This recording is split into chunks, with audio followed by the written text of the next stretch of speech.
덕분에 챌린지 함께 할까요? 덕분에 고맙습니다. 덕분에 행복합니다. 감사와 고마움 많이 표현하면서 살아야 할 것입니다. 고맙습니다. 미안합니다. 부탁합니다. 존중하는 언어 습관, 행복한 가정, 좋은 인간관계에 매우 중요한 표현입니다. 감사하는 습관은 우리 자신을 행복한 사람으로, 그리고 복음 선포에 아주 중요한 출발로 자리하게 될 것입니다. 우리들의 좋은 표정들, 품위 있는 이런 말과 행동은 선교의 핵심입니다. 우리 교회가 친교의 공동체에서 선포하는 공동체로 변화되어야 합니다. 성당에 잘 나오고 삶 속에서 제안 짓고 착한 일 하면 신제생활 잘하는 것이라고 생각해 왔습니다. 하지만 교회는 예수님과 12 사도들의 복음 선포의 결실이며 전도 여행을 통해서 우리 교회가 생겨났습니다. 교회 공동체는 친교의 공동체에서 머물러 있을 것이 아니라 선교의 공동체로 선포하는 교회로 발전되어야 합니다. 정당 정치 권력은 정권 창출을 하는 것이 핵심입니다. 기업은 일자리를 창출하고 이윤을 추구하는 것이 목표입니다. 전기 자동차의 핵심 선도주자 테슬라, 그 후발주자인 현대차의 약진을 어제 신문기사에서 봅니다. 한국에서 테슬라를 앞질렀습니다. 그냥 선발주자 후발이라고 손 놓지 않고 노력했고 근 2년 만에 따라잡았습니다. 교우분들이 추석 때 많은 선물을 주셨습니다. 그 중에 기억나는 것이 하나 있었습니다. 호텔 신라에서 보내온 택배. 주소를 확인했고 문 앞에 택배를 두고 갔는데 그냥 맨바닥에 두고 간 것이 아니고 하얀 종이를 깔고 그 위에 단하게 포장된 선물을 두고 갔어. 이게 뭐지? 호텔 신라에서 이런 택배도 하나? 내용물은 기름 3병이지만 어라? 기가 막힌 포장에 맨바닥에 놓지 않고 갔다는 것.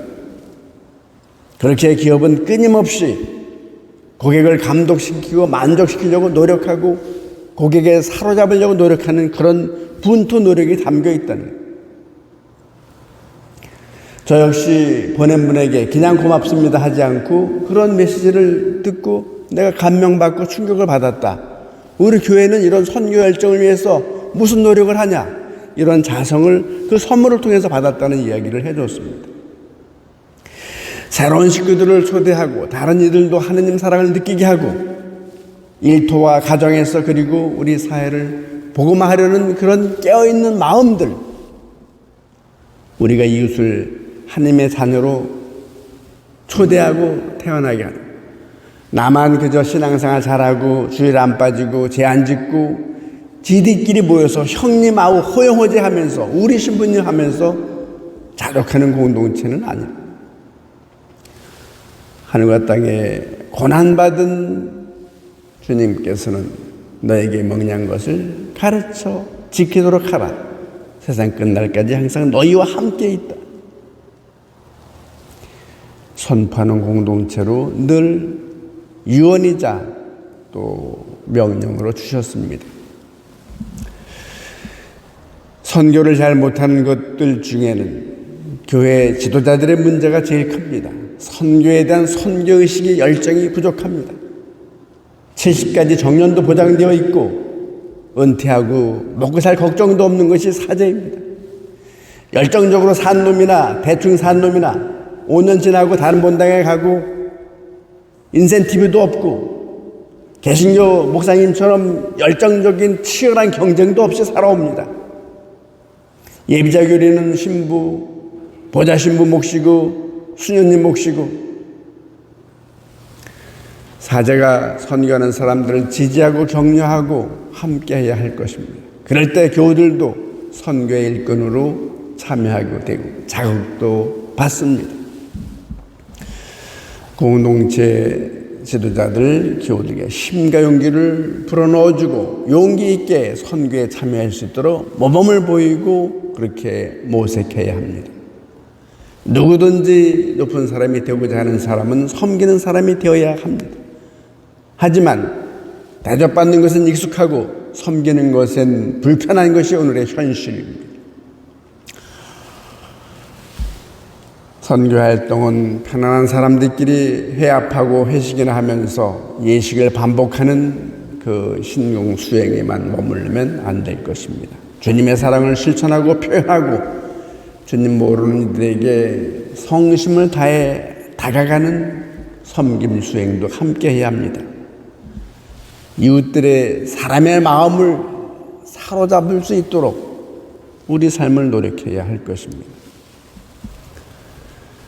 선교에 임하는 신자들의 자세, 본질적인 의미가 선교 사명이고 교우라면 누구나 이 선교 사명을 받들어야 합니다. 가서 이 세상 모든 사람들을 제자로 삼아 아버지, 아들, 성령의 이름으로 세례를 베풀라고 하셨습니다. 선교는 선택의 문제가 아니라 본질적인 신앙인의 의무입니다. 복음 선포의 수혜자이지만 그 복음 선포의 협조자입니다. 슬기로움을 갖고 선교에 임하라고 말씀하십니다. 선교의 방법을 말씀합니다. 12제자를 파견하시면서 뱀같이 슬기롭게 비둘기처럼 양순해야 한다는 그런 표현을 쓰십니다. 주님께서 말씀하신 이 슬기로움, 이 세상에 통용되는 지식, 대화술 넘어서서 고객의 마음을 사로잡고 직원들의 생일까지 챙기는 경영자들, 리더십, 이런 것들이 사람들을 움직인다는 것. 우리 교회 선교도 바로 이러한 마음으로 마음을 사로잡고 감명받게 하라는 그런 것. 선교 대상자들에게 쏟아부으라는 그런 주문입니다. 미소와 친절로 몸에 배이게 하라는 것입니다. 주님께서 거룩하니 너희도 거룩한 사람이 되어라. 그분이 자비로우니 너희도 자비로운 사람이 되어라. 그 자비하신 주님을 닮으라. 주님의 뜻을 우리 마음의 삶 속에 간직하고 또 드러내야 할 것입니다.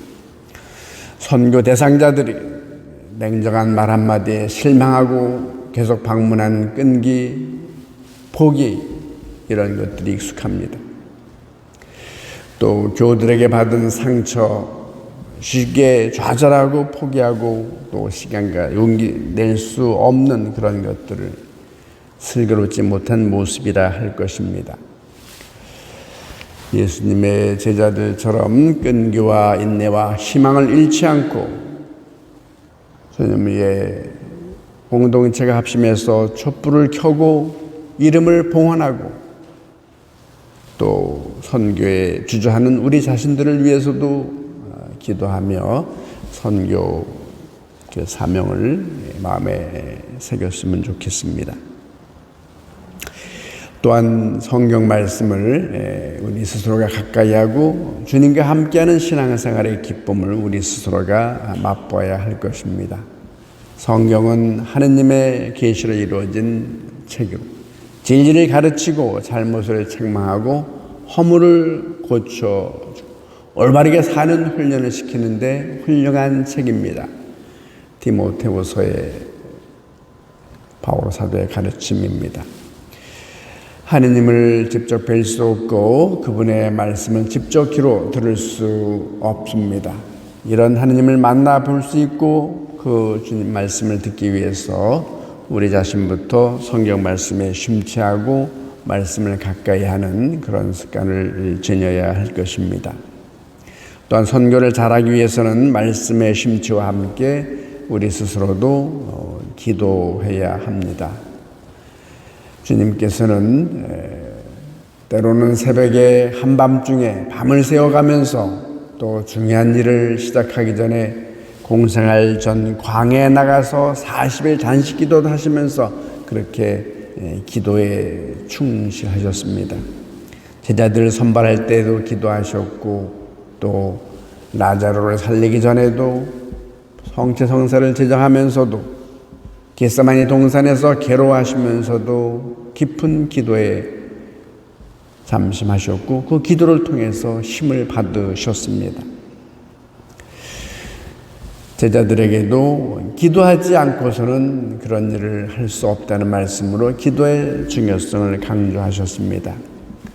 우리도 기도 없이 아무것도 할 수 없다는 이런 마음으로 열심히 기도를 통해서 선교할 수 있는 용기와 또 마음을 심어주십사 청해야 할 것입니다. 우리 선교가 기도로 시작해서 기도로 봉헌되고 마무리 질 때 선교에 대한 결실도 하나님께 맡기면 좋겠습니다. 재단에 또 1층 로비에 마련된 선교 대상자의 이름을 봉헌하고 공동체가 함께 마음을 모아야 할 것입니다. 어제 물어보니까 한 70여 명이 이름이 봉헌되어졌습니다. 더 빽빽히 이렇게 이름 봉헌하고 함께 기도했으면 좋겠습니다. 우리 스스로가 복음 선포의 수혜자인 동시에 또 복음 선포의 중요한 협조자라는 것, 스스로 복음 선포자이지만 우리 자신을 복음화해야 한다는 이런 점들을 염두에 두었으면 좋겠습니다.